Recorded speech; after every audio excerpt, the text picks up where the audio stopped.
puedo decir para cumplir parte de lo que no he podido escuchar es que esto no es una interpretación unívoca ni general del libro, sino que es tan solo una lectura. Es un abordaje de lo que traté de caracterizar como una de las problemáticas centrales, que es el cuestionamiento y la disquisición literaria sobre la temática de la infamia al interior del texto, puesto que básicamente, como todos sabemos, la fábula se organiza a partir de la clave argumental de la enajenación, el proceso de locura que le sobreviene a un hidalgo por creer que puede convertirse en caballero andante. Obviamente estos dos polos opuestos, el de la hidalguía y el universo de los caballeros, remiten con claridad a dos estamentos sociales de los que se reconocían como estructurantes de las jerarquías nobiliarias del sistema español de los siglos de oro. Es decir, lo que se va a tratar al indagar esta mutación es efectivamente qué es lo que se calla, lo que se silencia desde el punto de partida, desde el punto de origen, este estatuto de hidalguía depreciada, y qué se encubre en ese puerto de llegada, en esa añorada caballería andante que estaría reinstalando Alonso Quijano con su metamorfosis.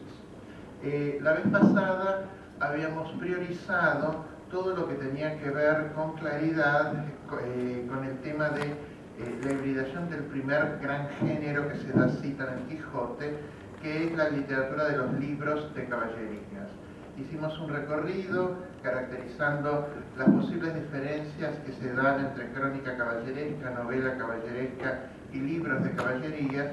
Aclaramos cómo este último concepto, el de los libros de caballerías, heredados de la materia francesa, bretana, eran básicamente los que se estaban reescribiendo y parodiando en el Quijote, y en función de ello caracterizamos una serie de rasgos constitutivos del género, es decir, las señas de identidad, las marcas definitorias de aquello que haría que una novela fuese un libro de caballerías, y pautamos como último punto de nuestro recorrido lo que a las claras es una puerta de doble entrada, una vía de doble entrada al texto, puesto que es una vía disyuntiva, que es la de la armazón de caballería. Y decimos que es una vía disyuntiva que puede tomarse en uno u otro valor, puesto que la armazón de caballería en la cual participa Alonso Quijano antes de devenir Don Quijote de la Mancha es una armazón de caballería por escarnio. El escarnio o burla es el que lleva adelante todos los miembros de la venta que a Don Quijote creen que son el castellano y su corte. Al someterse a una armazón de caballería por escarnio, no solo se producen toda una serie de liberaciones sémicas de significados que se echan a rodar en la apertura del texto, puesto que se precisa, entre otras cosas, que como no ve el caballero armado por alguien que fingía ser el castellano, pero que en realidad era un ventero ladrón, Don Quijote pasa a ser hijo simbólico, hijo fantasmático de ese ladrón, al recibir la unción de la espada por parte de unas prostitutas y no de una princesa. Su madre simbólica en la armazón de caballería pasa a ser una prostituta, es decir, Don Quijote a las claras, en el sentido recto, en el sentido real de lo que cualquier lector del siglo XVII podría interpretar, es hijo de ladrón y de puta. Esta filiación tan enaltecedora remite con claridad a otra tradición literaria diametralmente opuesta.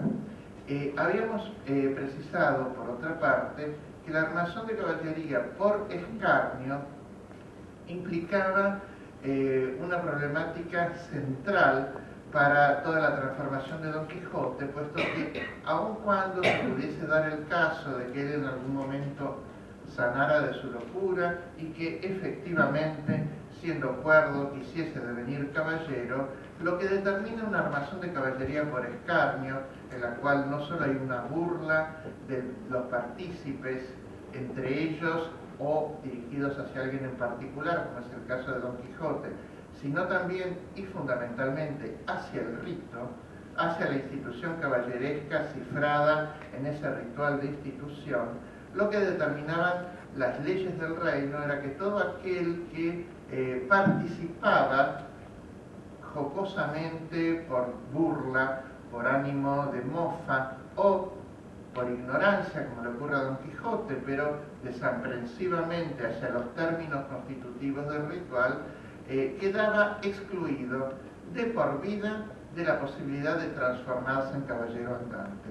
Con lo cual, el punto de partida de la gesta del Quijote es un punto de partida doble, puesto que el lector va a estar interpretando paso a paso todo lo ocurrido como si efectivamente pudiese compartir el punto de vista de Don Quijote de que él cree en su fuero íntimo y sincero que se ha convertido en un caballero. Es decir, el lector es invitado a compartir ese horizonte epistémico, ese horizonte de creencias compartidas, de que efectivamente esa mutación fue posible y por eso está tratando de llevar a cabo, anacrónicamente, a contratiempo, proezas, hazañas y aventuras propias de los caballeros en un mundo desacralizado. Pero, por otra parte, el lector atento comprende también que nada de todo esto, dada la filiación de bastardía que se sigue de ese padrinazgo simbólico de un ventero ladrón y una madre prostituta en la dama que le da la espada, inhabilita de cuajo esta transformación. Con lo cual sabemos que a lo largo de todo el texto no solo queda convocado el género evidente, el género manifiesto, que es el del universo caballeresco, sino también de un modo tácito, continuo, subrepticio, entre los murmullos del texto, en los momentos donde uno menos se lo imagina, el otro gran género que es el gran escándalo literario del siglo de oro, que es el género de los hombres infames, el género de la picaresca. Este género es un género que en términos poéticos, retóricos, ideológicos, está en las antípodas de la caballeresca. Porque si la caballeresca no hace otra cosa que predicar con una suerte de happy end anunciado el triunfo y la epifanía del ser, es decir, la caballeresca importa y sí tiene su atractivo porque al fin y al cabo siempre que triunfa, siempre los esforzados caballeros logran sus proezas, sus cometidos y no se hace otra cosa que consagrar una y otra vez, capítulo tras capítulo, volumen tras volumen, el hecho incontrastable de que efectivamente los nobles, los consagrados, los reconocidos son los que vencen. Mientras que, por el contrario, el género de la picaresca viene a ser el género de la infamia y del escándalo. Y de esto es básicamente de lo que vamos a tratar de explayarnos, de desarrollar un panorama funcional al abordaje del Quijote en esta segunda intervención. ¿Por qué decimos que la picaresca es el gran escándalo literario del siglo de oro? Bueno, esto se remonta a la aparición en forma anónima de un misterioso librito llamado La vida y sus fortunas y adversidades del Lazarillo de Tormes.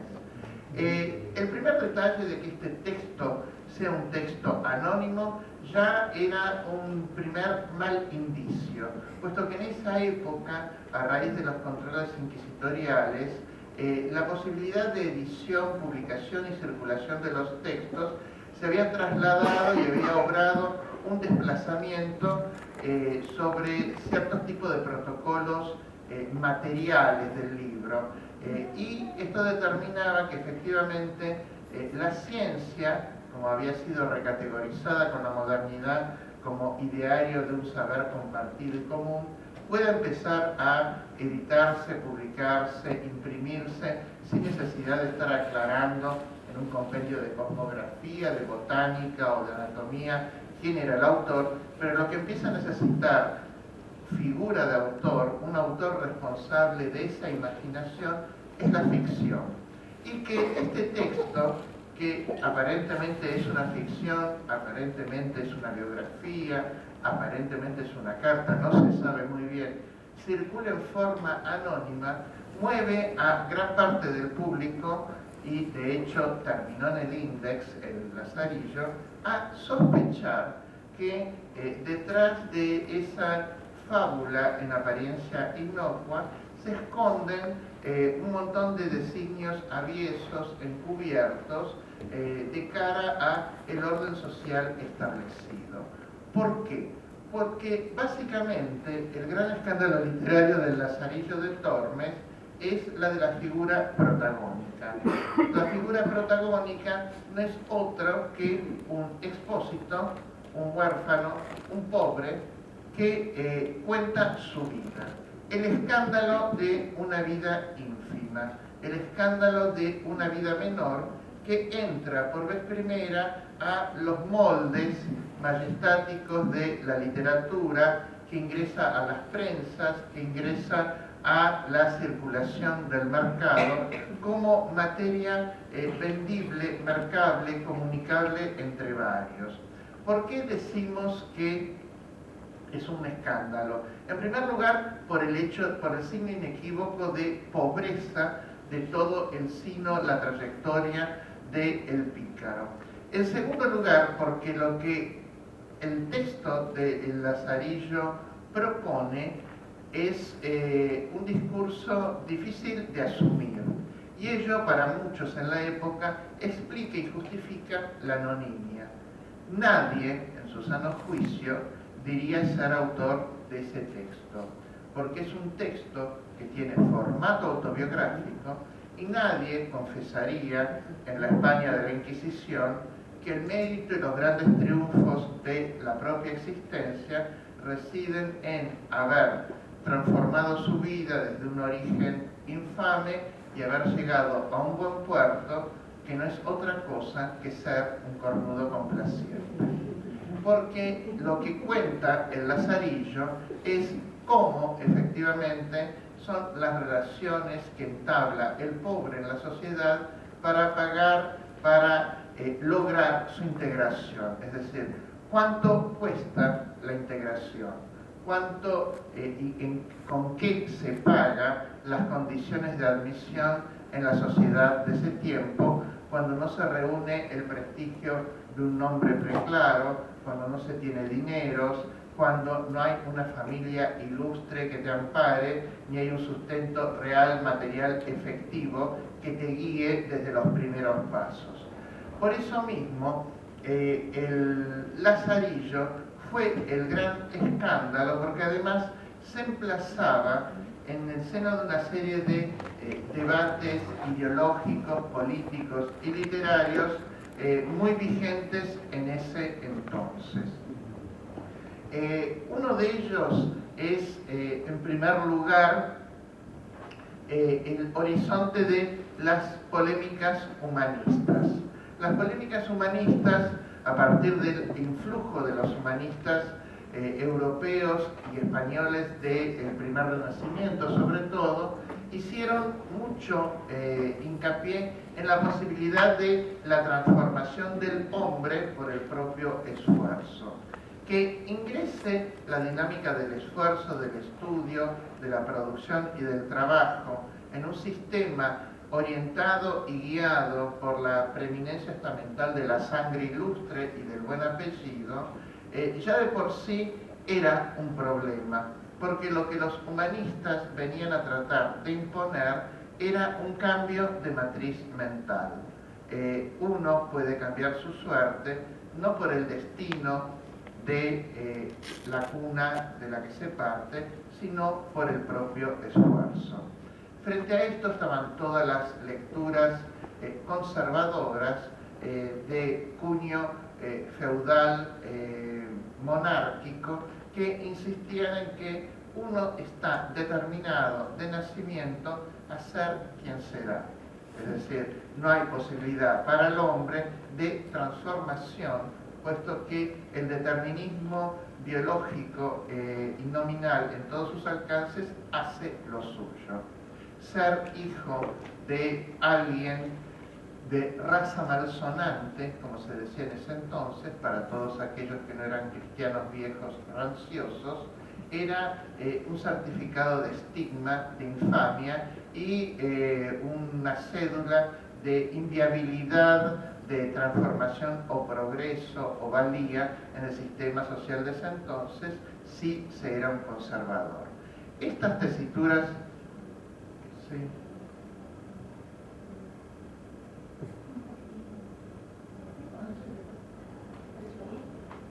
Sí, yo me escucho, yo no sé si me escuchan ellos.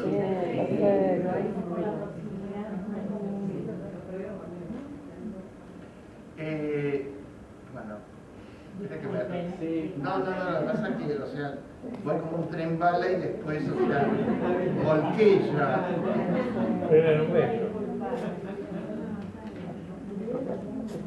Uno ya tiene cualquier cosa hoy día. Bueno, entonces estábamos con las tesituras contrapuestas. Las tesituras contrapuestas sobre el lugar del hombre en la sociedad, el valor del propio esfuerzo y el determinismo de los orígenes. Estas dos lecturas contrapuestas, al consumir estas posiciones ideológicas, al consumir el Lazarillo, obviamente tendrían valoraciones adversas del valor de ese texto. Los conservadores, porque lo primero que podrían evidenciar sería con claridad que, siendo hijo de puta y de alguien que termina ahorcado, claramente se sabía que Lázaro estaba destinado a la infamia. La infamia del final, en la cual Lázaro culmina sus días alegando que efectivamente le ha ido muy bien, pero ese muy bien no es otra cosa que ser un cornudo complaciente, se explicaría retrospectivamente por el punto de partida. En la vida de cada cual, para los conservadores, la cuna, la sangre, todo lo dice. Para los humanistas, también, paradójicamente, aunque uno pudiera pensar que va a ser la lectura opuesta, sería esta un ejemplo negativo, porque lo que los humanistas podrían decir con suma tranquilidad, con suma facilidad al leer el Lazarillo, es que Lázaro no ha medrado con el propio esfuerzo, no ha logrado su progreso con valores positivos. El buen puerto al que ha llegado no es otra cosa que la enajenación de un otro sexuado, de un otro al que él debería tutelar y proteger, y que no hace otra cosa que alienarlo en pos del beneficio común, ¿no?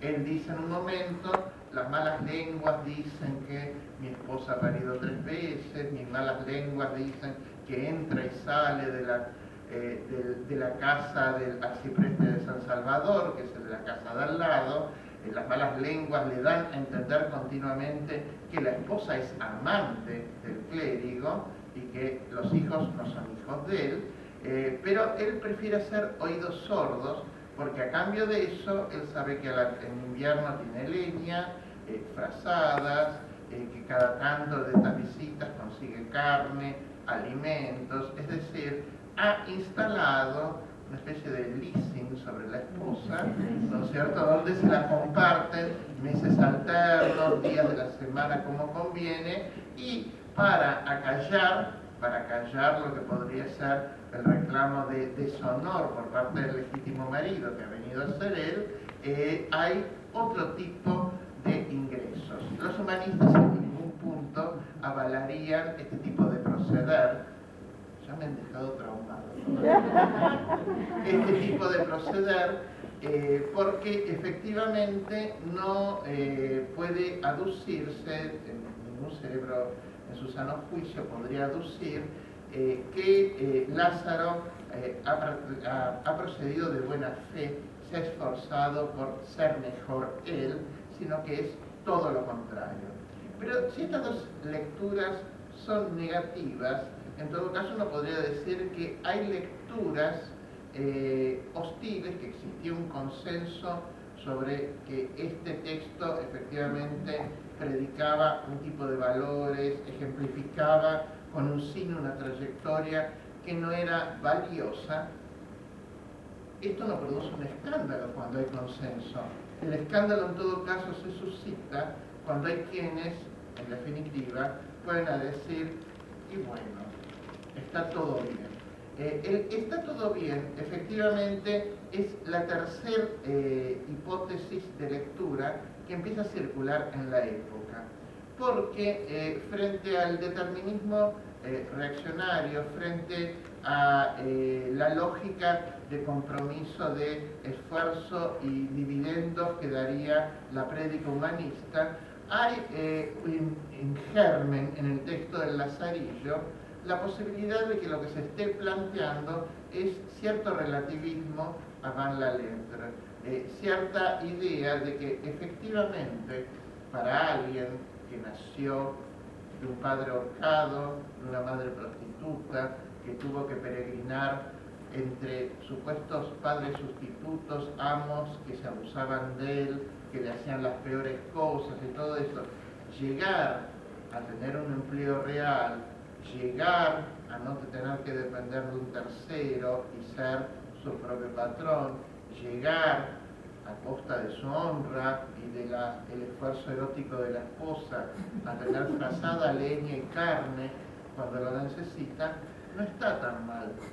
Que efectivamente la idea de buen puerto, la idea impoluta, abstracta, perfecta, de que existe un buen puerto, solo la pueden predicar aquellos que tienen y que comparten los mismos condicionamientos, y que cuando no se tiene ninguna de estas prerrogativas, ninguno de estos beneficios en el punto de partida, es muy opinable el proceso de juicio y de estigmatización del otro, porque para Lázaro, muy probablemente, eso es el mejor puerto al que puede aspirar, ¿no?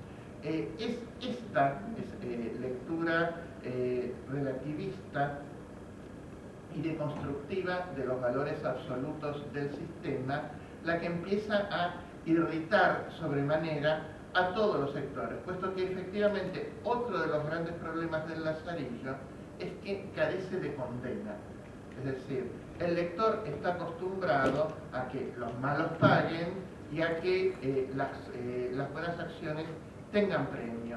Y el Lazarillo se cierra sobre la convención, el acuerdo de que hasta el día de hoy nadie más nos oyó hablar del caso, de que esto sería asunto cerrado, de que en definitiva no hay por qué alarmarse. Todo el mundo compartiría en Toledo, encima Toledo, la capital neurálgica en materia teológica del imperio, están todos de acuerdo con que él es una buena persona, ¿no? Bueno, este texto del Lazarillo es el texto que en sordina, en las sombras, está polemizando y está siendo trabajado continuamente por parte del Quijote, porque al obrarse desde los inicios la posibilidad de darle a Don Quijote una transformación simbólica no en caballero, sino real y verdaderamente en otro pícaro infame, hijo de ladrón y de puta, lo que se está haciendo es una, digamos, una refuncionalización del proceso de afiliación literaria. Don Quijote cree, añora, quiere pensar que efectivamente se ha inscrito en la estela majestática de los tantos hijos de caballeros Recordemos que el género de la caballeresca se arma con esta sucesión de padres e hijos, ¿no? Es como una guía gota, ¿no? El quién es quién de la caballería, donde todos son familiares perfectos, ¿no? En cambio, la picaresca se construye con claridad desde la abyección parental, porque es el primer género que explota, que relabora el modelo de lo que a partir del 19 se va a dar a conocer como novela familiar. La idea de el que sueña, idealiza, fantasea con que el padre no es el padre sino que es otro, la búsqueda del verdadero origen. Entonces el pícaro está llamado a, desde el reconocimiento de la propia infamia, el reconocimiento de que es hijo de un padre ladrón que termina ahorcado, a moverse y desarrollar su vida pasando como niño de servicio, de amo en amo sustituto que siempre tiene que funcionar como padre, a obrar el proceso de reconocimiento en otra filiación. La picaresca se abre narrativamente, cada ejemplar de la picaresca se abre sobre el horizonte de promesas de que efectivamente la mutación, la transformación, el cambio va a ser posible. Pero efectivamente el lector sabe que esto es un camino de perdición, que lo que la sociedad ofrece como alternativas parentales sustitutas, como cuidados, protecciones y tutelas hacia la primera infancia, no es otra vía que una vía de degradación, y donde las únicas enseñanzas, donde los únicos aprendizajes que se dan son los aprendizajes del mal. Esto de aprendizaje del mal, por más que suene muy teológico, no piensen que es un efecto indeseado, es así, porque en la época hay dos grandes preguntas: la pregunta por la causa del bien y la pregunta por la causa del mal. Muchos de los que escriben novelas picarescas son a la vez escritores de agiografías. Las agiografías son las vidas de santos, ¿no? El ejemplo perfecto de este modo de autor es Mateo Alemán. Mateo Alemán escribe el Guzmán de Alfarache, que es el segundo gran texto picaresco.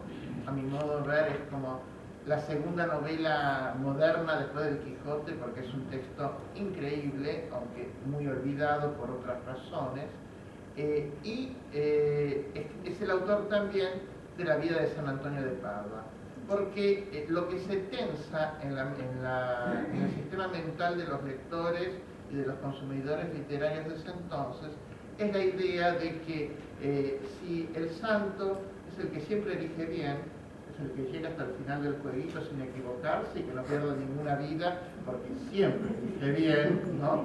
El pícaro es algo así como el que realmente interesa seguir, porque es el que fracasa y fracasa y fracasa y cae y tropieza una y otra vez, ¿no? La hagiografía diría la causa del bien, las vidas picarescas dirían en sordina la causa del mal. ¿Cuál es la razón del mal en el mundo? ¿Qué es lo que viene, lo que recibe el Quijote del molde picaresco y qué características tenía el molde picaresco? Bueno, en primer lugar, la novela picaresca se ve beneficiada del afianzamiento del uso narrativo del yo.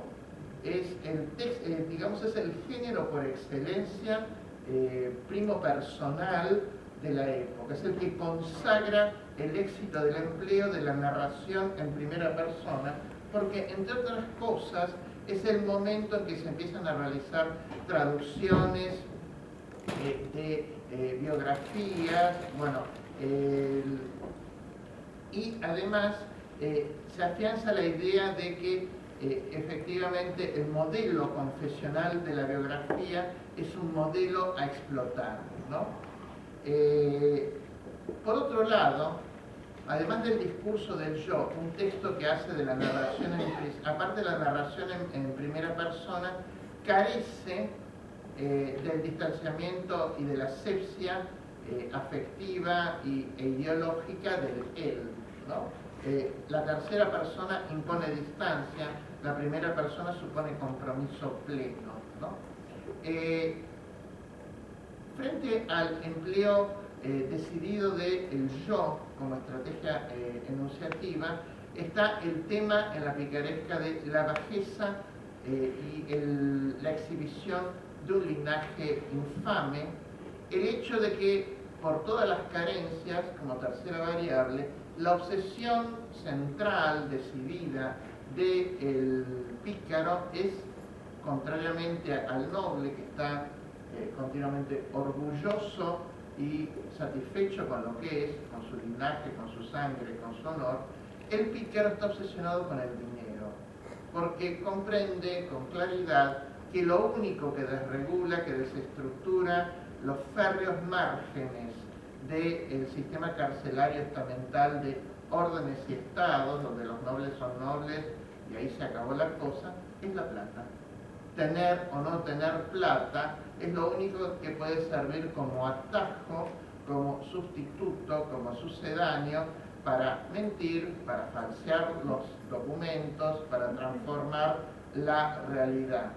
Quería hacer un comentario. Qué parecido a los políticos y a los cárteles de drogas, ¿no? Que creen que con la plata pueden igual a quieren que sus hijos vayan a la universidad, pero no tienen nada. Bueno, sí. La política es como una obsesión gobernante, tiene una obsesión de no. Nosotros cuando se muere la risa de la vista cara, las cajas que tienen. Bueno, yo no sería tan negativo en creer que todos los políticos son iguales, pero me parece una posición simplista, pero... O el profesional exitoso, ¿no? Que llega a tener plata, pero... Bueno, y frente al tema de el linaje infame y la obsesión por el dinero, uno lo que puede decir es que el pícaro es un burgués fallido. Es alguien que efectivamente no ha logrado acceder a lo que con el tiempo será una burguesía, un estado productivo, una clase media que se ve con buenos ojos porque produce, pero que efectivamente fracasa en todos sus intentos de medro. El problema es que efectivamente la picaresca además introduce frente a todos los otros géneros literarios una cuestión subjetiva esencial, que es el dinamismo, porque todos los otros géneros creen en las esencias, creen en las sustancias. Ser pastor en la pastoril, nadie se pregunta en la pastoril, o sea, ¿cómo, desde cuándo es que uno es pastor, ¿no? ¿Desde cuándo que uno es caballero? Hay un rito de institución, pero la institución es consagratoria. A ser caballero no llega un palafrenero, llega un aspirante de caballería. Es decir, la caballeresca lo que hace es volver evidente lo que estaba en latencia, lo que estaba oculto. En cambio, el pícaro cree en el dinamismo de la transformación, cree en la idea de que efectivamente sí, nació con los pies en el barro, todos sus pedigrees y sus cartas de presentación linajudas son las peores que el sistema puede reconocer como válidas, pero gracias al medro, gracias al trabajo o al robo puede llegar. Acá es interesante, por otra parte, que el sistema picaresco coloca como opciones disyuntivas trabajo y robo, porque efectivamente para las lecturas más ideológicas van a estar diciendo que el trabajo no es otra cosa que un robo legitimado, ¿no? Y que esto expresa mucho del posicionamiento aristocrático del sistema burgués, del sistema feudal en decadencia y del tipo de nobleza que había en España. Porque para los nobles de ese entonces, cualquier situación productiva era infamante, ¿no es cierto? Trabajar incluso en algo positivo era infamante. Un noble es noble porque es, ¿no es cierto? No necesita producir. Esto es después lo que a Weber le va a permitir decir la gran diferencia entre católicos y protestantes. Mientras que el protestante tiene una ética de la producción, una ética del trabajo, esta idea de que, bueno, Dios te está juzgando. A distancia, bueno, te tenés que volver algo así como el gran triunfador del Gran Hermano, el que haga más méritos, el que logre pasar a la otra etapa para que te elija. En el mundo del catolicismo esto no es así, ¿no es cierto? La ética de la producción no funciona, entonces el tipo de sociedad y de economía está en plena sintonía con el modelo de hidalgo que es Don Quijote. Es un hidalgo ocioso. No hay, o sea, hay un montón de clases que al empobrecimiento evidente que tienen se le ha ido sumando la ausencia de funcionalidad en el sistema político-social en que viven en la coordenada real. Don Quijote no tiene nada que tratar de hacer y además pierde dinero comprando libros. Sí. Por eso por esa causa España quedó tan pobre a pesar de todo el oro que ingresó. Exactamente, porque además se unen en términos, digamos, de política económica dos crisis complementarias. La primera crisis se sucede con lo que muchos denominan el descabezamiento del sistema financiero. El descabezamiento del sistema financiero se da cuando, después de las revueltas de las comunidades, la persecución a todos los que eran cristianos nuevos, es decir, conversos o judíos obligados a convertirse, que se dedicaban a este tipo de actividades y que lo que estaban pidiendo, entre otras cosas, en las revueltas eran carga tributaria por igual para todos, ¿no? O sea, porque ellos producían pero eran los únicos que pagaban impuestos. Entonces, el escándalo de las comunidades, y por eso son masacrados, es que efectivamente que paguen todos. O sea, ¿qué es esto de que yo trabajo, pago el impuesto y el otro la gran vida y no hace nada? Lo que estaban pidiendo era un tipo de igualación. Está bien, ustedes no trabajen pero paguen impuestos. O sea, ni siquiera eso, ¿no? Y el segundo es cuando se da con la expulsión de los moriscos, que es efectivamente la mano de obra productiva. El morisco es el que trabaja en el campo, el que trabaja con el ganado, el que produce en la tierra. Entonces, gracias a digamos, el flujo de remesas de plata y oro, España lo que logra es convertirse en el primer exponente de un capitalismo especulativo. Es decir, ingresan bienes materiales concretos, o sea, oro, ¿verdad? Pero como no produce nada, lo usa para invertir compra de productos hechos afuera. Con lo cual, en el lapso de un siglo tienen dos bancarrotas generales. ¿No? Sin hablar de la política imperial, lo costoso que eran los ejércitos, ¿no? De Carlos. Claro, bueno, porque además es el momento que se profesionaliza el ejército, que el ejército deja de ser una vocación, entonces el tercio imperial es pago, ¿no es cierto? Entonces, para eso, efectivamente, que eso también, todos estos puntos están en sintonía con el modelo de caballero andante que es Don Quijote. Don Quijote ya no tiene lugar en un ejército profesionalizado, no podría servir por otra parte.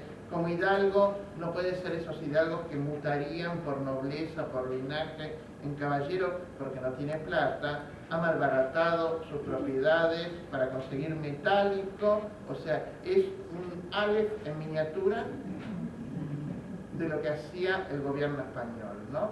Entonces, esto efectivamente está en el origen del texto. Bueno, ¿en qué lugares, en qué zonas, en qué territorios de El Quijote se da esta polémica? Se puede leer con evidencia esta hibridación. Bueno, la polémica del Lazarillo es una polémica que se denomina de nobilitate. La polémica de nobilitate, en latín quiere decir acerca de la nobleza, es una polémica que tiene su primera concreción o su primera manifestación en las pugnas retóricas entre Cicerón y un pseudo Salustio, no es el Salustio autor, historiador que conocemos, sino otro, que tenía la característica de que este Salustio era noble y en todo el tiempo lo censuraba y lo criticaba a Cicerón por el uso de la palabra en la asamblea política en Roma, porque le decía, sos un advenedizo, palabras más, palabras menos, no tenés derecho a opinar. Y lo tildaba continuamente de homo novus, o sea, de hombre nuevo. Ser un hombre nuevo, ser alguien nuevo en algo, era causal de infamia, porque efectivamente se asociaba ya desde este tiempo casi inmemorial, la idea de que el linaje o el pedigrí, ¿no? En algunos más es un prontuario a veces, pero que bueno, que eso siempre es mejor que ser primerizo, ¿no? Entonces, esta polémica del homo novus estalla con toda su virulencia en la España del segundo renacimiento. ¿Por qué?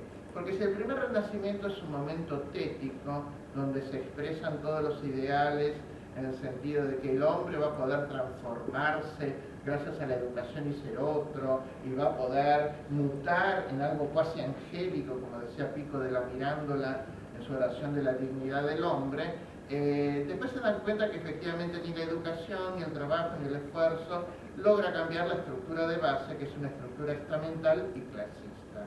Y lo que empieza a ver, por un lado, es una superabundancia de gente formada, pero sin destino, porque efectivamente no se cumple el requisito vocacional del doble llamado, no hay un llamado comunitario para tanto profesional, y además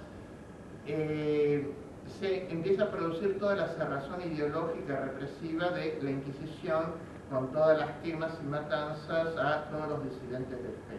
Ya se han descubierto los primeros focos del luteranismo en Sevilla, se empiezan a quemar supuestos criptos judíos, supuestos protestantes, empieza una política de hostigamiento del pensamiento que el segundo renacimiento expresa con claridad el fracaso del ideario humanista. Es decir, en el primer renacimiento uno lee la España que no fue.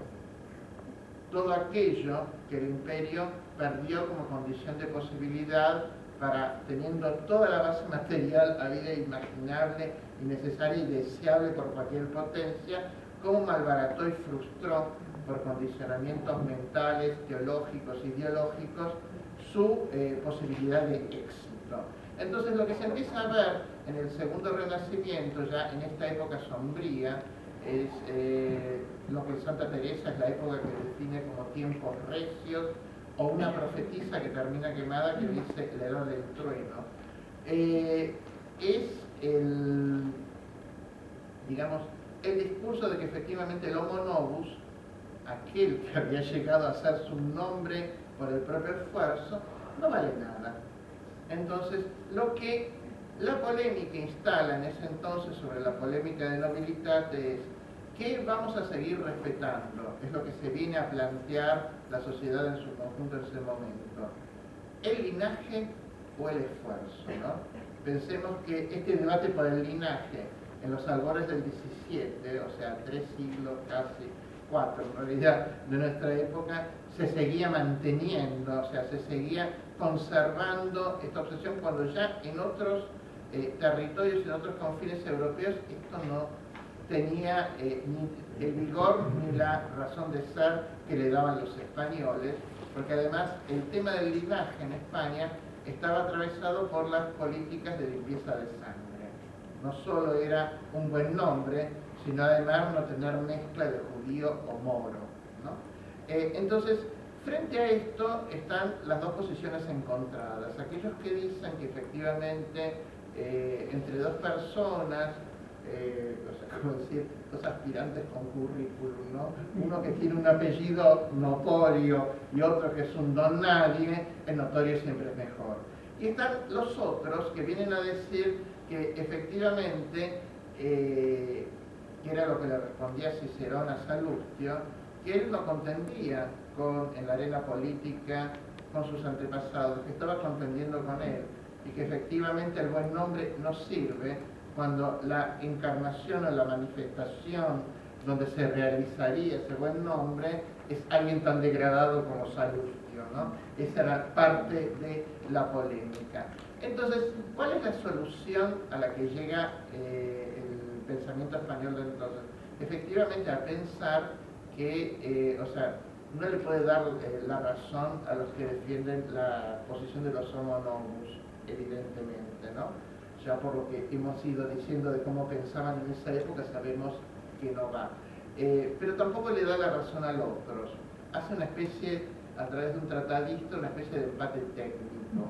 Porque lo que dice es que efectivamente todo buen nombre tuvo sustento es decir, en algún momento, en alguna buena acción. Entonces, lo que instaura, digamos así, como excrescencia del debate ideológico sobre la nobleza, es el valor de la buena acción, ¿no? Una centralidad que eso además es lo que haga que progresivamente se abandone el debate, porque efectivamente lo que se está empezando a colocar en un primer término es digamos, como la razón de estado del trabajo o de la producción, ¿no? Algo que en España no termina de prender, ¿no? Entonces, esta polémica por la nobleza, en primer lugar, en el Quijote tiene dos ámbitos de ocurrencia muy claros. En el capítulo 11 de la primera parte, cuando Don Quijote está yendo al entierro de Vivaldo, él se encuentra, al entierro de Grisóstomo, se encuentra con Vivaldo, que es un caballero teóricamente de verdad, no de fantasía como Don Quijote, y le pregunta, empiezan a hablar de cosas que hablan los caballeros, entre ellas sus damas, ¿no? Y una de las, obviamente que la dama no podía ser una lavandera o alguien infame, tenía que ser alguien tan elevado que espejara a la perfección el talante y la valía del caballero. Entonces, una de las grandes preguntas con la cual este Vivaldo hace un asedio discursivo terrible a Don Quijote es: ¿cuál es el linaje de Dulcinea del Toboso?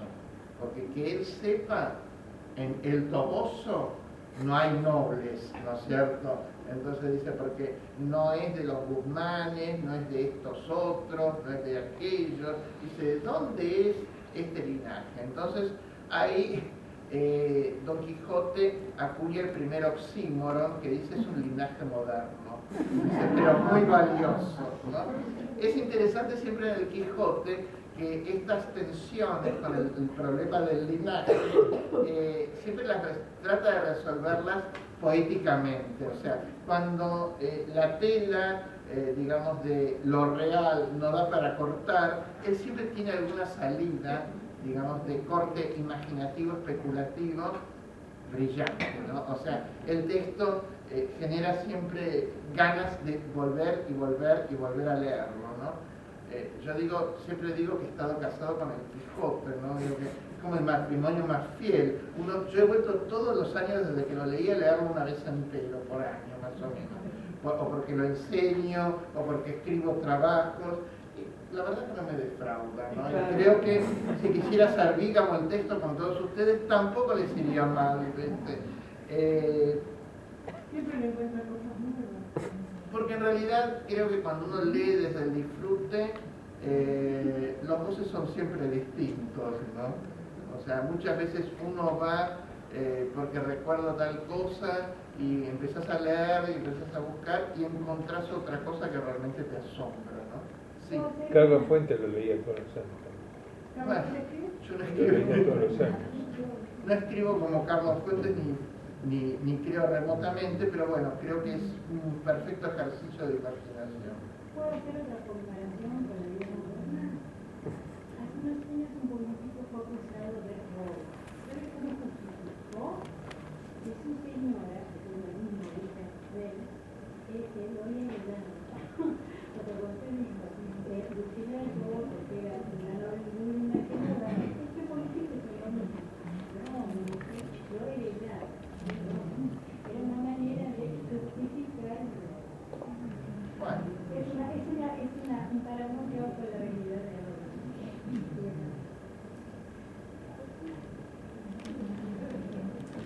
Y esta polémica de nobilitate, con la cual Don Quijote resulta hostigado con Vivaldo, en la segunda parte se vuelve a retomar cuando Don Quijote es puesto cara a cara, frente a frente.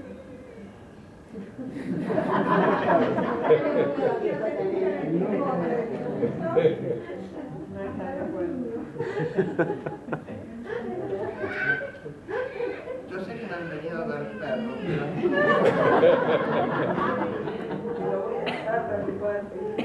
no puedes llorar tranquilo. O sea, de los efectos que causan mi charla, generalmente no es el menor el llanto.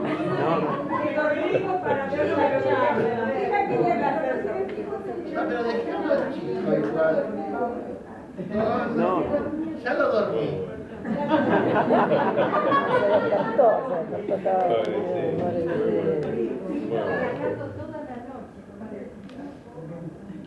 Yo me acuerdo siempre de una profesora que tenía en la facultad que decía: de las dos pasiones que suscitan mis clases, dormirse o comer, no tengo preferencia por ninguna, así que váyanse.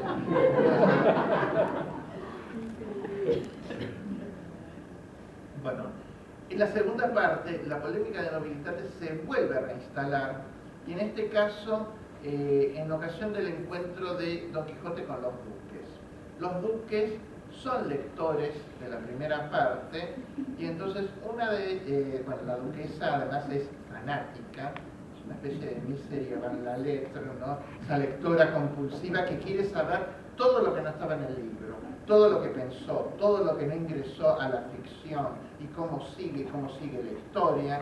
Entonces, ella está obsesionada por saber el pedigrí de Dulcinea del Toboso. Entonces, nuevamente entramos con el tema de si Dulcinea existe o no existe, y de qué linaje es. Bueno, y ahí nuevamente se da otra definición de Don Quijote, que dice que, porque la duquesa le dice: Dulcinea, al fin de cuentas, es dama fantástica, ¿no? Como si efectivamente, entre líneas, lo que se está diciendo también, entre otras cosas, es que hay noblezas imaginarias, noblezas inventadas, noblezas que no son tales. Y él dice que él no sabe si es fantástica o real, pero que sabe que es elevada, ¿no? Que es buena, y que dice que desde que él la sirve y que desde que él es caballero, él ha notado en sí mismo, por el acto de servicio amoroso a la dama, un sinfín de transformación. O sea, la dama es el camino, diría, ¿no? Además de este tema, hay otro motivo de ocurrencia cuando del motivo de nobilitate, en otro interludio muy claro, digamos que la crítica lo suele focalizar como un punto de unión evidente, que es el episodio de los galeotes. Porque en el episodio de los galeotes, Don Quijote, los galeotes son los que estaban encadenados uno a otro para ir a galeras, de ahí el nombre de galeote, y efectivamente el último galeote que entrevista antes de liberarlos a todos es Ginés de Pasamonte. Ginés de Pasamontes es delincuente y es escritor. Y es escritor de novela picaresca. O sea, de la vida de Ginés de Pasamonte. Es decir, al interior del texto del Quijote se hace enfrentar al protagonista enfermo de locura por leer libros de caballerías con un otro protagonista que es autor de novelas picarescas. Bueno, aquí hay mucha tela para cortar en este cruce, porque por lo pronto lo que podemos señalar es que, como en tantas otras ocasiones, Cervantes no teoriza.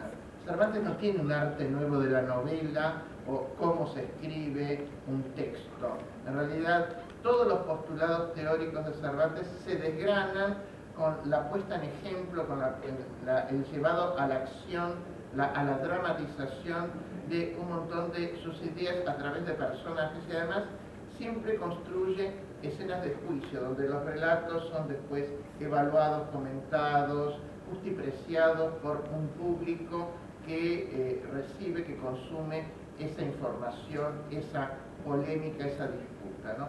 En el caso de Ginés de Pasamonte, se ha interpretado todo el interludio como uno de los acercamientos a las polémicas en los albores del 17 sobre el estatuto y el valor de la picaresca como género. No perdamos de vista que un año antes se ha editado la segunda parte del gran bestseller del momento indiscutido, que es el Guzmán de Alfarache, en 1604, y que en la coordenada carnavalesca de toda la literatura de ficción que se está publicando, están a la orden del día estos textos de infames, estos textos de matriz picaresca, de matriz celestinesca en su versión femenina, en los cuales los nadies, los maculados, los degradados dicen en espectáculo a quien quiera leerlos, como su vida, como su experiencia, ¿no? ¿Por qué se dice que es una estrategia de cuestionamiento? Porque Don Quijote empieza a interactuar con Ginés y le pregunta, bueno, cómo es su vida, qué características tiene, y ahí se van desgranando muchos puntos de vista muy interesantes sobre el arte de construir vidas picarescas, ¿no? Lo primero que dice Ginés es que el libro no está concluido porque, a diferencia del convencionalismo enunciativo de los libros de pícaros, que se piensan como vidas concluidas, con un final, un cierre, Ginés de Pasamonte le dice, ¿cómo va a estar concluido si yo sigo viviendo? ¿No? Él no puede hacer su autobiografía porque efectivamente sería así como un adelantado, un pre-Ulises de Joyce, que escribiría minuto a minuto su vida, como si efectivamente fuese imposible hacer un recorte estratégico, simbólico, imaginario de lo que es la propia vida, ¿no? No había... Ginés apuesta por la cero intervención, por la no intervención en la materia simbólica de la propia existencia vuelta al relato, ¿no? Ginés de Pasamonte, por otra parte, también comparte el modelo así de mozo de muchos amos y remite con claridad, porque se pone en contienda de ventas con el Lazarillo. Él anuncia, mal año este será para el Lazarillo cuando yo lance al mercado mi vida, ¿no? Después hay un sinfín de semejanzas entre el texto de Ginés y el texto de Quijote mismo. El texto de Ginés queda en la cárcel, Ginés lo ha empeñado para conseguir dinero y deja el texto preso. Como se ha dicho del texto de Don Quijote, que nació en una cárcel, según dice el prólogo. Tanto Ginés como Don Quijote son los únicos protagonistas que en todo el texto reciben el apelativo de ingenioso, ¿no? Hay una cita en la cual Don Quijote le dice, pareces atribulado, y dice, sí, también porque las desdichas, responde Ginés, también persiguen a los ingeniosos, ¿no? Entonces, hay un proceso de homologación progresiva entre la figura de Ginés de Pasamonte y aquella de Don Quijote. Y además se suscitan un sinfín de interrogantes en relación a las vidas de los hombres infames, porque lo que hace el interludio de Ginés de Pasamonte no es otra cosa que poner en primerísimo plano, en clara evidencia, de que efectivamente esta literatura existe. Esta literatura son textos que no solo tienen lectores, sino que tienen autores productores, ¿no? Es decir, acá está Ginés escribiéndose. Frente a Don Quijote, sin embargo, Ginés tiene una postura diametralmente opuesta sobre lo que sería la producción de su propia vida. ¿Por qué?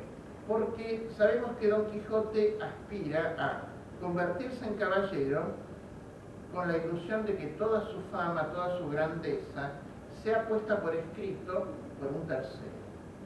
Léase sabio encantador, cronista, historiador.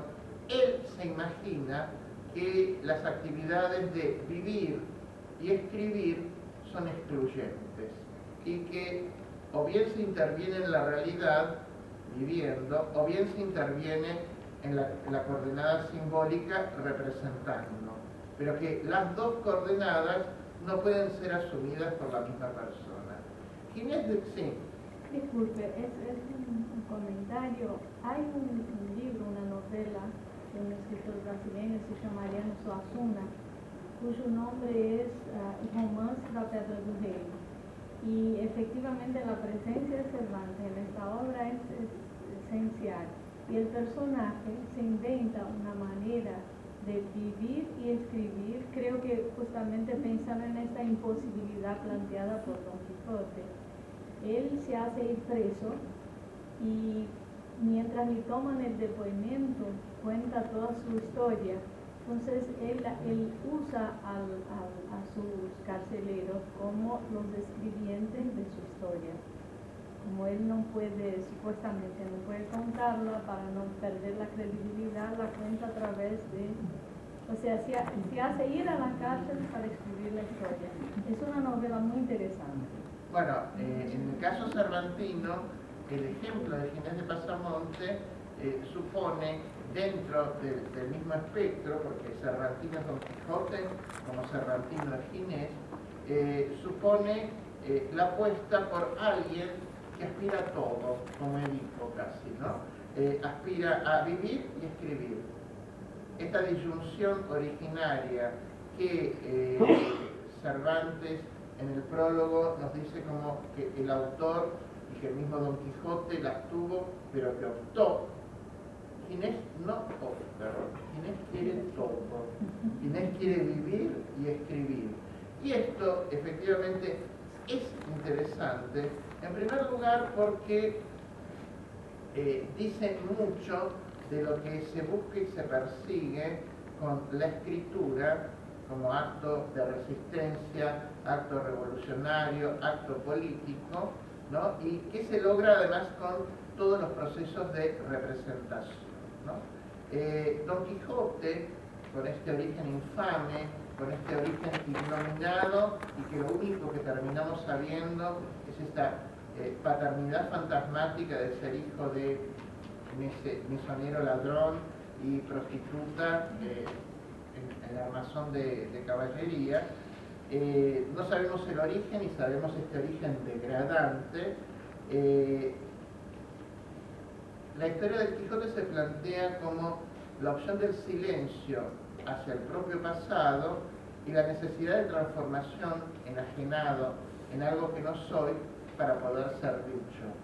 Es decir, lo que hace la matriz caballeresca no es otra cosa que decir, según las leyes del reino, según las leyes de los hombres primeros, el único modo de ser dicho que tengo es ser otro. En cambio, la postura de Ginés de Pasamonte, que va, entre otras cosas, contra la mirada que tiene el modelo picaresco, ¿no? El modelo picaresco es un relativismo absoluto, o sea, asume los valores rectores del modelo, digamos, nobiliario, pero lo subvierte con esta dinámica del trabajo, la compra, el hurto, el medro, ¿no es cierto? No es otra cosa que reponer continuamente los valores en juego. Lo que viene a decir Ginés de Pasamonte es que él no necesita ser dicho por otro, y que su lucha, en todo caso discursiva, a través de su propia vida, es contra el silencio, es contra la insignificancia, ¿no? Es decir, él está todo el tiempo planteándose que el mejor modo de ser es aquel en el cual yo puedo decirme a mí mismo y no me dice el otro, ¿no? Entonces, hay un montón de, digamos, postulados teóricos en relación a lo que significa escribir, a las paradojas del escribir, la idea de comienzo o de final, las convencionalidades elocutivas, que están puestas en juego en este confronte de dos personajes en busca de ser historia.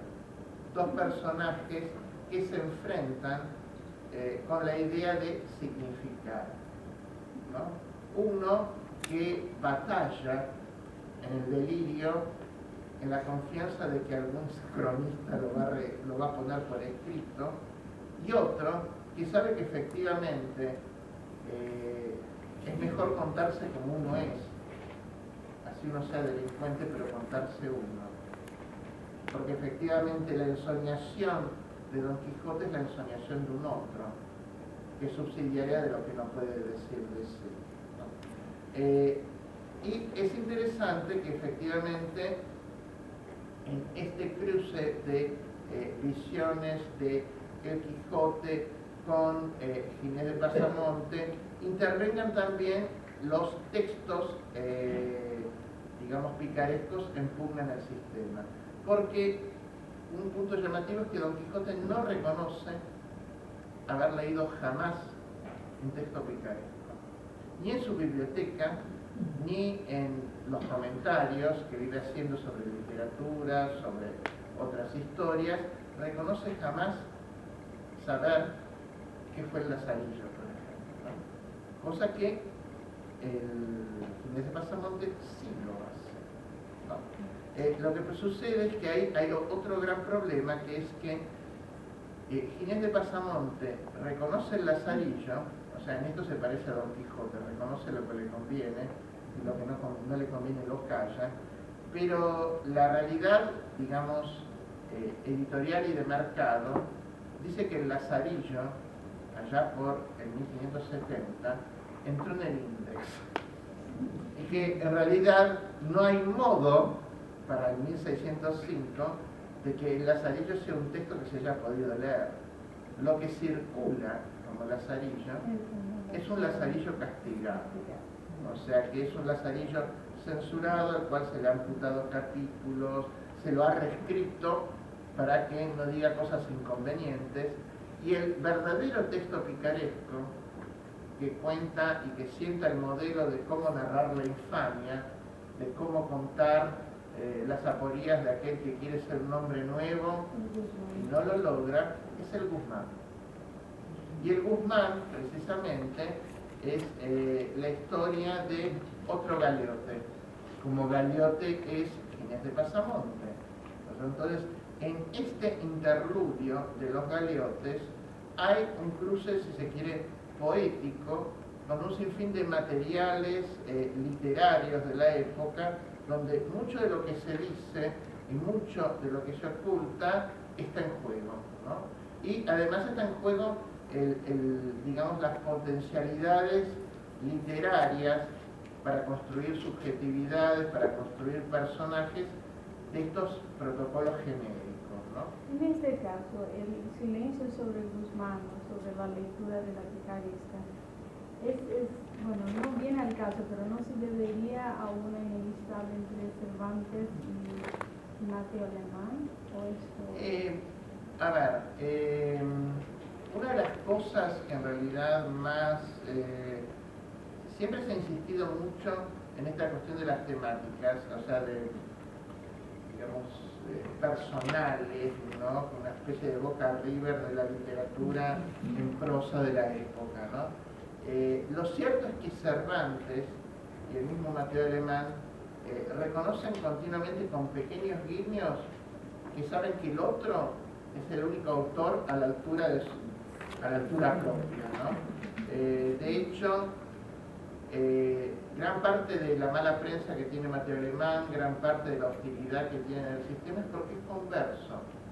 Es un judío, es de familia judía, que no ha logrado mentir lo suficientemente bien como para que su origen judío no se note, ¿no? Entonces, lo que más les molesta es que su picaresca, que es una picaresca atravesada de cuestiones de espiritualidad, de conversión, que hablan del hombre nuevo, se queda emplazada como el gran modelo de texto literario sobre la conversión del hombre nuevo, y que sea dicha por un converso.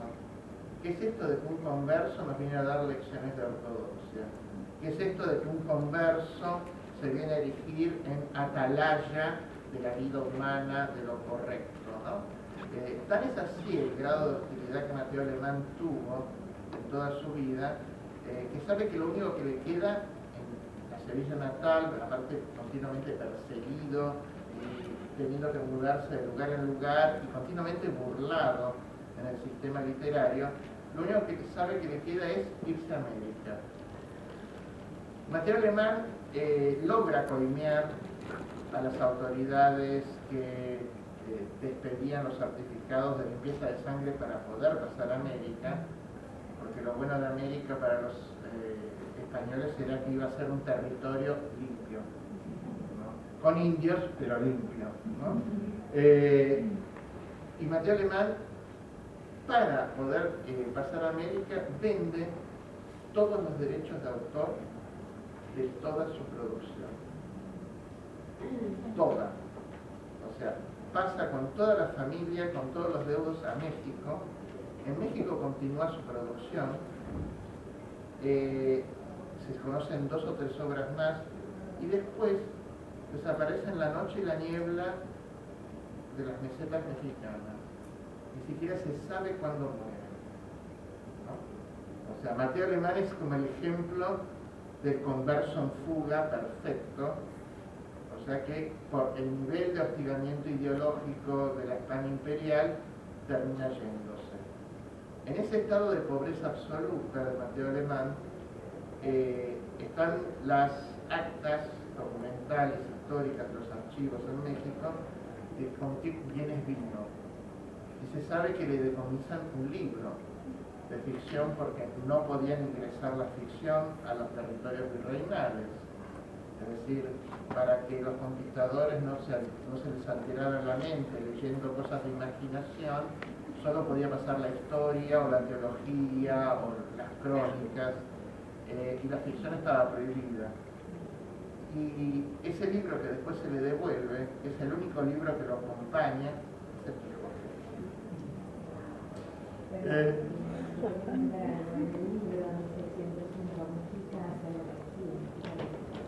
Aparece el Quijote escondido entre todo lo que se trae de España, de Europa. Sí. ¿No? Sí, no sé si es en Misteriosa Buenos Aires, claro, o uno de esos cuentos, claro, uno de los cuentos de la colección, el primero, es sobre eso, ¿no es cierto? Bueno, y hay una tesis muy interesante, bueno, ya es un libro viejo, pero que no deja de tener su encanto, que también lo debe estar vendiendo el Fondo de Cultura Económica, que eran los libros del Conquistador, de Leona. Es decir, toda la literatura que el Conquistador de América pudo pasar, ¿no? Y ahí están todos los testimonios de cómo, contra todas las prohibiciones, esto siempre se usa como ejemplo del éxito y de la pasión que despertó el Quijote en su tiempo, está lleno de Quijotes que llegan a América. Y ya en el 1616 hay mojigangas en Lima que salen al carnaval con muñecos gigantes de Sancho y Don Quijote, ¿no? Eso ya lo había estudiado Rojas, por ejemplo, de mojigangas en los claustros y en las aulas de Lima virreinal, ¿no? Pero bueno, decimos que hay un montón de zonas de semejanza entre la producción picaresca del Lazarillo, del Guzmán y los posicionamientos de estos dos personajes. Un tercer interludio que no se debe dejar de considerar, yo esta vez ya sé que a las 7 me tengo que callar, un tercer interludio que no se debe dejar de considerar es el del capítulo 45, porque en el capítulo 45 de la primera parte es el capítulo que todos dicen es la gran batalla, que Don Quijote cree que es la batalla del campo de Agramante, donde en la venta se empieza a llenar de gente, de cuadrilleros, de gente de la Santa Hermandad, padres y familiares que aparecen, de los que ya estaban, bueno, y es todo un gran desbarajuste donde todos terminan muy carnavalescamente peleándose todos con todos, una cosa así, una escena bastante jocosa y grotesca a la vez. Entonces, en uno de esos momentos es el momento en que Don Quijote, tanto Don Quijote como Sancho, resultan interpelados por dos figuras en la venta. Sancho, porque aparece el dueño de la vacía que se había convertido en el yelmo de Mambrino. Sancho le había robado un montón de adornos para el burro y entonces lo acusa de robo de estas prendas con las que él había ornado a su Rucio. Y Don Quijote, porque es reconocido por cuadrilleros de la Santa Hermandad que habían sido alertados de un ataque que Don Quijote había hecho unos capítulos antes de ingresar a Sierra Morena. Esto es importantísimo, ¿por qué? Porque efectivamente, mientras Don Quijote cree que esto es el campo de Agramante, es decir, una legalidad poética, un discurso sobre la ficción épico-caballeresca de Orlando Furioso, vuelta a la realidad en La Mancha, en una venta de La Mancha, lo real es que este Don Quijote, que no se quiere acordar de su origen, que no sabe cómo es y que ignora que en definitiva ha quedado afiliado a los pícaros con la razón por escarnio, resulta alcanzado por el discurso, por la letra por vez primera.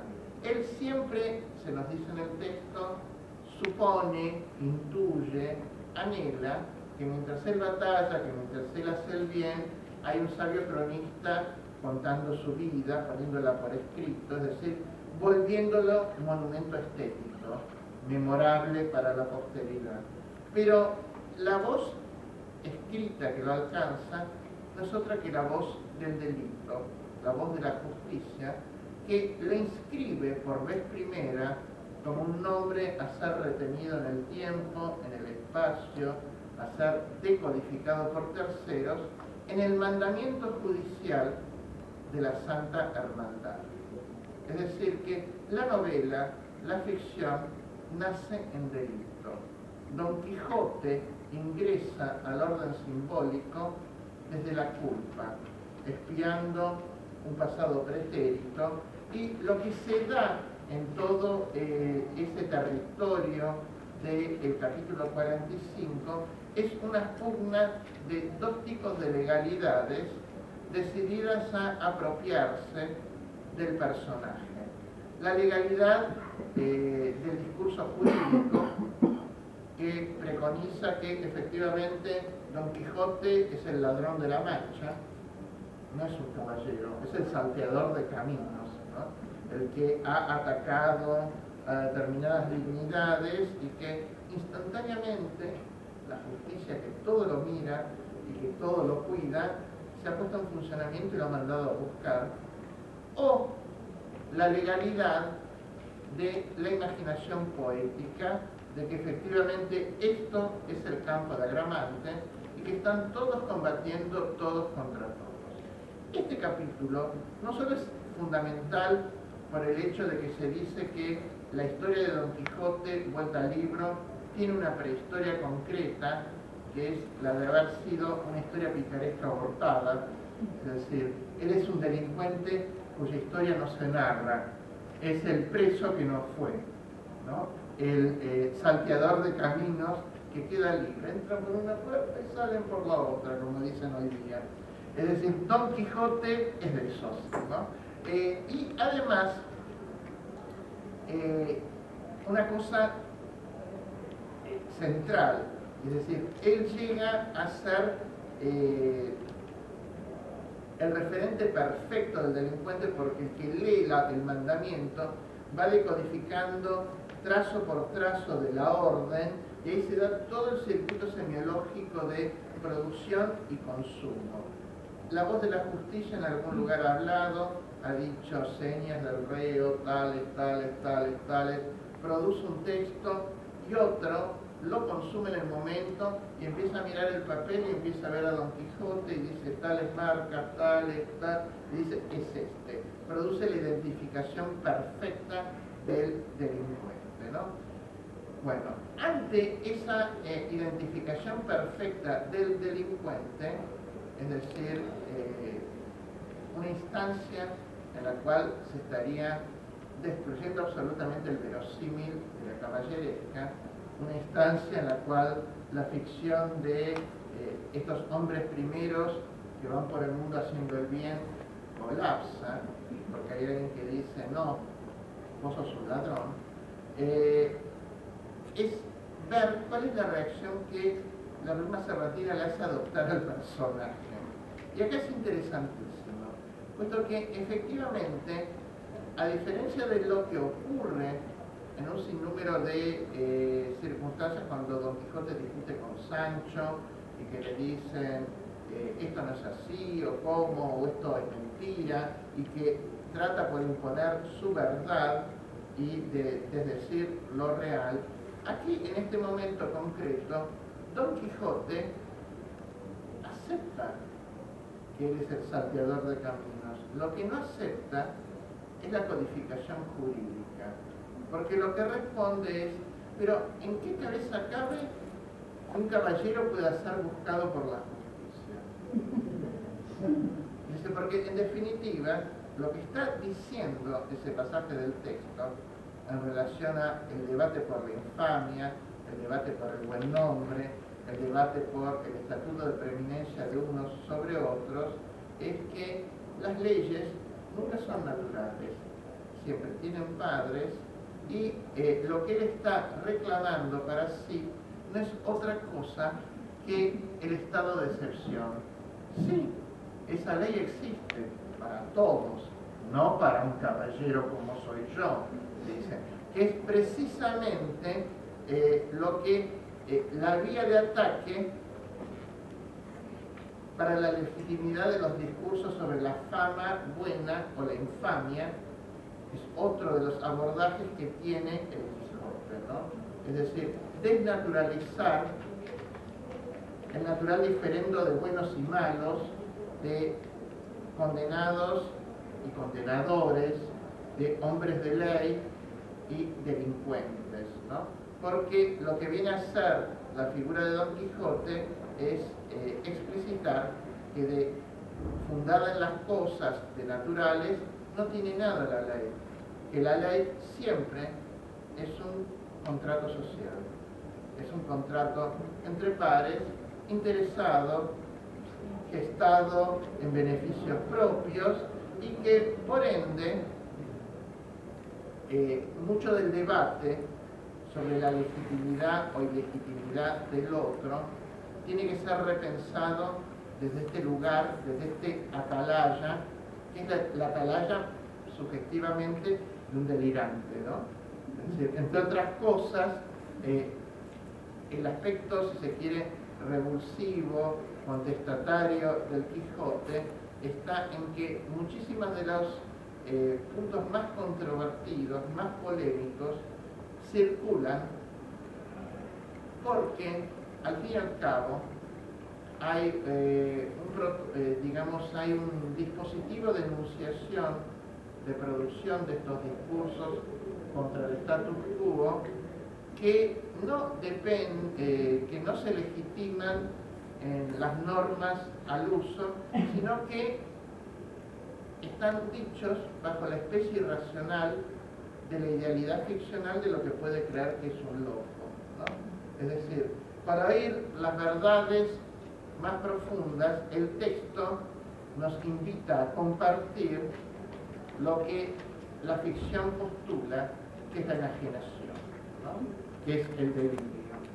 Es decir, solo escuchamos estas disidencias, solo comprendemos estas diferencias, en tanto y en cuanto podemos leer y comprender el mundo como Don Quijote, ¿no? Por eso, efectivamente, el texto no es censurado, ¿no? Y esta diferencia sobre los hombres primeros, sobre el estatuto de lo legal y de lo legítimo, es lo que permite sostener con toda claridad cómo, por otra vía, no por el estereotipo de mimar modelo, de escribir una novela picaresca, que Quijote es también una intervención polémica en la producción literaria, estética de las novelas picarescas, lo que suponen las novelas picarescas, ¿no? Frente a las controversias de entonces de, efectivamente, si los infames deben ser narrados, cuáles son las condiciones de enunciabilidad del pobre, qué requisitos deben tener para que el pobre, el maculado, el diferente puedan ingresar a la literatura, el Quijote se corre de ese lugar y adopta la máscara de alguien que no está preocupado por decir lo que sabe que no es y que no importa para los otros, sino que cuestiona desde la vereda de enfrente, ¿no? Desde el delirio insano de que efectivamente lo mejor es lo otro, ser otro. Por eso toda la parábola del Quijote, en términos identitarios, es bien interesante, puesto que uno puede decir que su gesta no es otra que la de aquel que creyó que para ser alguien era necesario ser otro, ¿no? Y que el acceso a la verdadera identidad siempre se da a través de la experiencia de extrañamiento, de vivir como otro, ¿no? Don Quijote no sabe quién es, cree ser otra cosa y efectivamente al final comprende quién es, ¿no? En estas tensiones entre el yo y el otro, entre el bueno y el mal nombre, o sea, se juega mucho del contenido, digamos, profundo, o si se quiere, más filosófico, conceptual del Quijote, y es en alguna medida lo que lo vuelve siempre una obra actualizable, eterna e interesante para todos.